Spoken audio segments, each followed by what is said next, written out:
Christina and I'm with Southern Farmhouse Studio. For those of you that know me know that I'm obsessed with making candles and wax melts.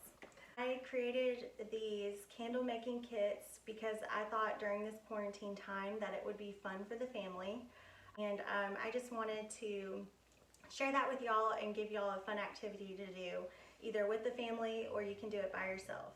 So let's get started. Okay, so here's everything that comes in the kit.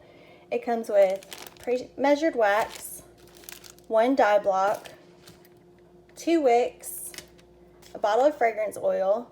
I chose sea salt and orchid and orange blossom, 2 candle tins, and 2 labels. I left them blank so that you can write whatever scent that you want on there. It doesn't have to say sea salt and orchid or orange blossom. And I also would love to see the names that y'all come up with. So you are going to need some additional items. If you are melting your wax in the microwave, you'll need a plastic bowl or a glass bowl. If you're doing the double boiler method like I am, you'll need a canister with a handle, or you can do a smaller pot and a larger pot as long as they fit inside each other. You'll need a glue gun. Mine's pretty worn because I use it all the time. 2 clothespins or chip clips. The inside of a pen, or you can use the sleeve for your thermometer. This is what I use. This is for stabilizing the wick when you're gluing it in. And then a thermometer. It doesn't have to be a laser thermometer. I have a Ryobi laser thermometer. So you can just use like a regular food thermometer. So those are all the supplies that you need.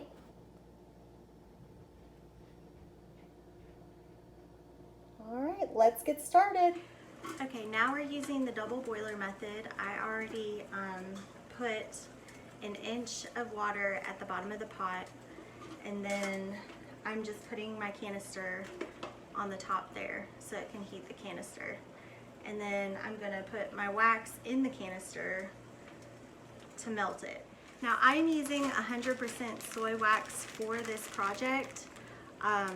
I use Parasoy wax, but mixing the paraffin and the soy in the ratios that I usually mix it with, it wasn't really practical to put in a kit, and I would have to melt it and then put it in blocks. So that would have been a lot harder, but this, the wax comes as flakes, so it makes it a lot easier to melt. Now you're just going to pour your wax right into the canister.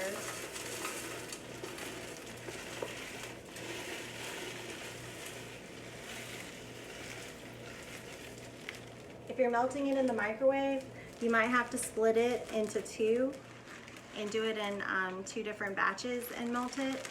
But if you're doing it in double boiler and you have like a big pot that it's going to all fit in, then you can pour it in all at once. Also, don't forget to have something to stir it with. I have a spatula, so you'll have to stir the wax around as it's melting. And now we're just going to wait for the wax to melt. See, I have it in here.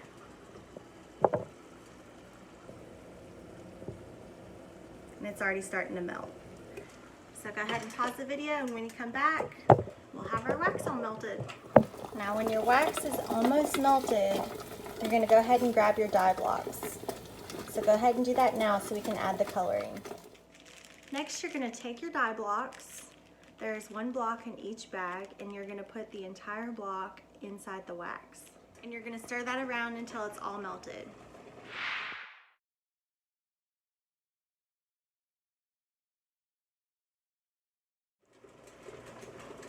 Okay, once all your wax is melted, you're going to turn off the stove, of course, and then we're going to let it cool for a little bit and then prep our containers. Okay, now for this part, you've already heated your glue gun, so you can either take the inside or the outside part of a pin, or you can use your thermometer sleeve. And what you're going to do is you're going to take the wick and put it inside the hole.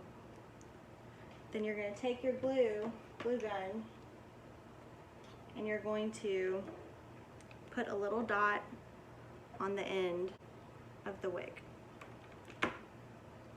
See, just like that. You're going to take your tin and I just eyeball this, but you're going to have to find the center of the container.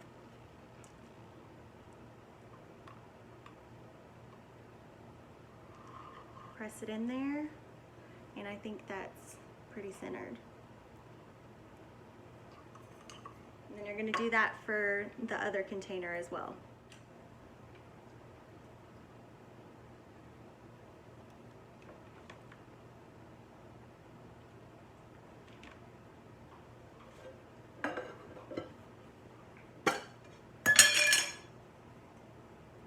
Find the center and then stick it in there.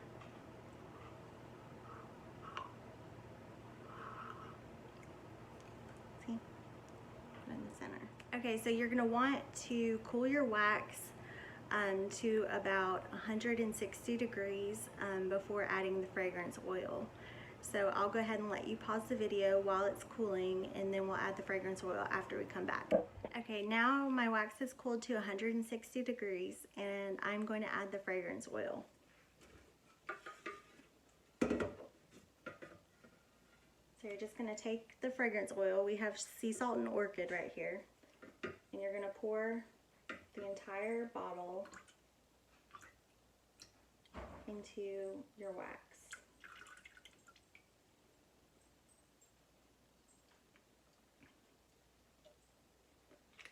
Then you're going to set a timer for 2 minutes and stir the fragrance oil in to make sure it gets all the way in there.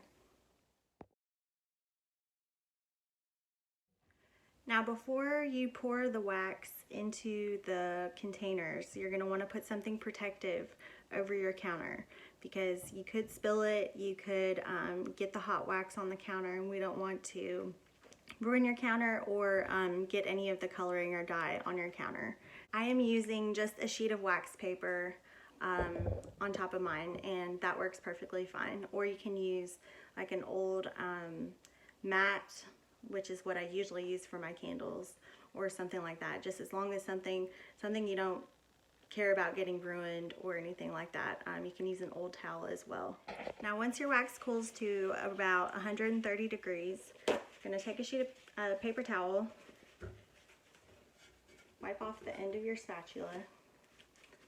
You don't have to stir it anymore, because after you've stirred in the fragrance oil, you don't have to stir it again. I'm going to get all that additional wax off. And to get the scent off of here, if you want to clean it better, you can use rubbing alcohol, or just, you know, a Clorox wipe. I know those are scarce right now, but if you have any of those things, it works really well for cleaning it off. But wiping it does pretty well too. It gets pretty clean. Okay, so now you're going to pour it into your tins. You want to pour this as slowly as possible into the tins to help it set up better.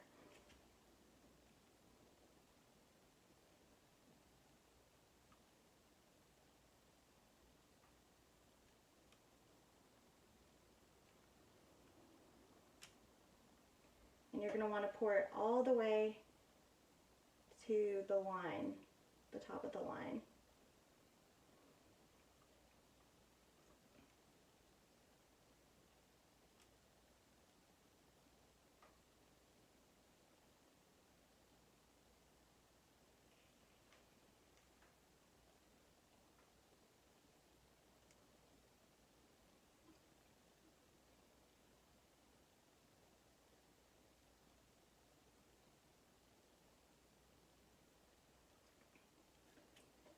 Now I didn't expect, this is my first time doing this, but I didn't expect to have any leftover wax. But if you do, you can go ahead and, if you have like a little sample container, or if you have a silicone cupcake thing that you use to bake cupcakes with, you can put that in here. Or if you have any kind of mold, you can put it in here and make some wax melts to use for something else. Or if you have a long enough wick and a candle, you can just pour it in the top of that candle. I have one of these little containers. These work perfectly fine for pouring it in there. And then you can just pour the additional wax in there. And then fill up the rest of your candle.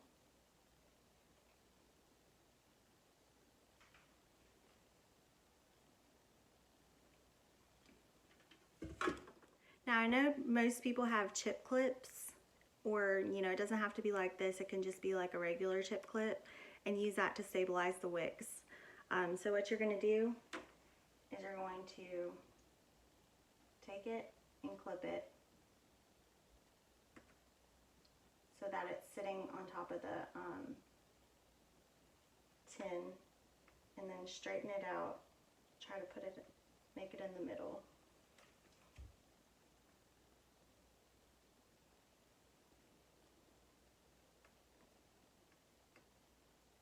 Just like that. And it's really easy. You just want to stabilize it, make sure it's as close to the middle and centered as possible. Now once you have both of them set in the center, then that's pretty much it. You're just going to let it dry, and you have a perfectly made candle. You're just going to take some scissors, trim the wick to about 1/4 of an inch, and then you have a perfectly made candle. Thanks for watching. I would love to see the pictures of your candles. Don't forget to tag me on Instagram or Facebook. And I'd love to see what y'all come up with for your names as well. Thank you for watching. Have a good day.